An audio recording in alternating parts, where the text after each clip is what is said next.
মার্কিন যুক্তরাষ্ট্র এবং ইরানের মধ্যে ৬০ দিনের যুদ্ধবিরতি বাড়ানোর জন্য একটি প্রাথমিক সমঝোতা চুক্তি হয়েছে। হোয়াইট হাউস সূত্র এই তথ্য নিশ্চিত করেছে। তবে চুক্তিটি চূড়ান্ত হতে মার্কিন প্রেসিডেন্ট ডোনাল্ড ট্রাম্পের অনুমোদন প্রয়োজন। ট্রাম্পের প্রধান শর্ত ইরানকে পরমাণু কর্মসূচি বন্ধ করতে হবে এবং হরমুজ প্রণালী উন্মুক্ত রাখতে হবে। তবে ভাইস প্রেসিডেন্ট জেডি ভ্যান্স আলোচনা ইতিবাচক বললেও ইরান চুক্তি চূড়ান্ত হওয়ার খবর অস্বীকার করেছে। এরই মধ্যে গাজা উপত্যকার ৭০% অঞ্চলের উপর সামরিক নিয়ন্ত্রণ বাড়াতে ইসরায়েলি বাহিনীকে নির্দেশ দিয়েছেন প্রধানমন্ত্রী বেনিয়ামিন নেতানিয়াহু। মধ্যপ্রাচ্যে আবারও বাড়ছে যুদ্ধের উত্তাপ। যুক্তরাষ্ট্রের হামলার জবাবে এবার সরাসরি পাল্টা আঘাত হানার দাবি করেছে ইরান। ইসলামী বিপ্লবী গার্ড বাহিনী বা আইআরজিসি জানিয়েছে বন্দর আব্বাসের কাছে মার্কিন হামলার পর তারা একটি মার্কিন বিমান ঘাঁটিতে হামলা চালিয়েছে। তবে কোন ঘাঁটিতে আঘাত করা হয়েছে সেটি প্রকাশ করা হয়নি।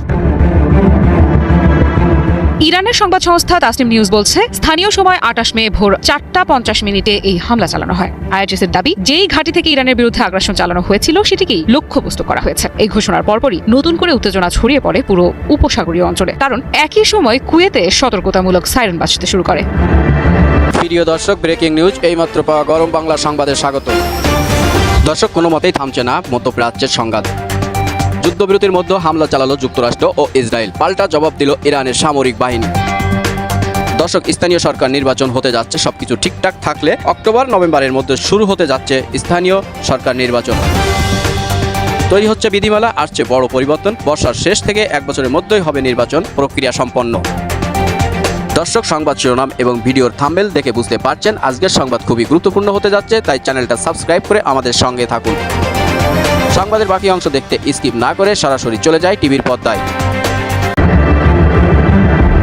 কুয়েতের সামরিক বাহিনী জানিয়েছে তাদের আকাশে প্রতিরক্ষা ব্যবস্থা সম্ভাব্য ক্ষেপণাস্ত্র ও ড্রোন হামলা প্রতিহত করতে সক্রিয় রয়েছে। যদিও এখন পর্যন্ত কোনো ক্ষয়ক্ষতির তথ্য প্রকাশ হয়নি, তবুও পরিস্থিতি কতটা উদ্বেগজনক হয়ে উঠছে সেটি স্পষ্ট।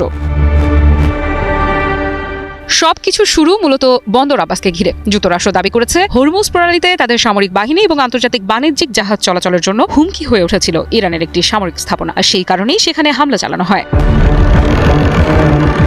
একজন মার্কিন কর্মকর্তা বার্তা সংস্থা রয়টার্সকে জানিয়েছেন শুধু স্থাপনাই নয়, কয়েকটি ইরানি ড্রোনও ভূপাতিত করেছে মার্কিন বাহিনী। কিন্তু প্রশ্ন হচ্ছে, এই হামলার পেছনে কি শুধুই নিরাপত্তা উদ্বেগ কাজ করছে, নাকি যুদ্ধবিরতির আলোচনার মধ্যেই নতুন করে চাপ সৃষ্টি করতে চাইছে ওয়াশিংটন? কারণ প্রায় ৩ মাস ধরে চলা সংঘাত বন্ধে কূটনৈতিক আলোচনা এখনো চলমান। ঠিক সেই সময়ে নতুন হামলা পরিস্থিতিকে আরো জটিল করে তুলেছে।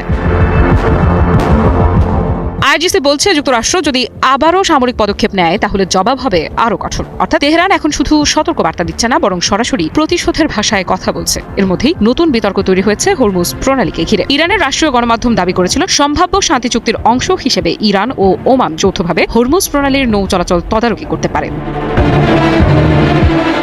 তবে মার্কিন প্রেসিডেন্ট ডোনাল্ড ট্রাম্প সেই প্রতিবেদনকে সরাসরি উড়িয়ে দিয়েছেন। তার বক্তব্য, এ ধরনের কোনো সমঝোতার ভিত্তি নেই। বিশ্বের সবচেয়ে গুরুত্বপূর্ণ জ্বালানি রুটগুলোর একটি হলো হরমুজ প্রণালী। প্রতিদিন বিপুল পরিমাণ তেল ও গ্যাস এই পথ দিয়ে পরিবহন হয়, ফলে সেখানে সামান্য অস্থিরতাও বৈশ্বিক বাজারে বড় প্রভাব ফেলতে পারে। ইতোমধ্যেই যুদ্ধের কারণে জ্বালানির দাম বেড়েছে, আন্তর্জাতিক বাজারে উদ্বেগও বাড়ছে দ্রুত। যুক্তরাষ্ট্র ইরানের বিরুদ্ধে তথাকথিত প্রতিরক্ষামূলক হামলা চালায়, আর ইরান সেটিকে যুদ্ধবিরতির লঙ্ঘন বলে অভিযোগ তোলে। এখন সবচেয়ে বড় প্রশ্ন, এই পাল্টাপাল্টি হামলা কি আবারও পূর্ণমাত্রার সংঘাতের দিকে যাচ্ছে? কারণ একদিকে চলছে আলোচনা, অন্যদিকে বাড়ছে সামরিক অভিযান, আর এই দুই বাস্তবতা একসঙ্গে চলতে থাকলে মধ্যপ্রাচ্যের পরিস্থিতি যে কোনো সময় আরও ভয়াবহ মোড় নিতে পারে।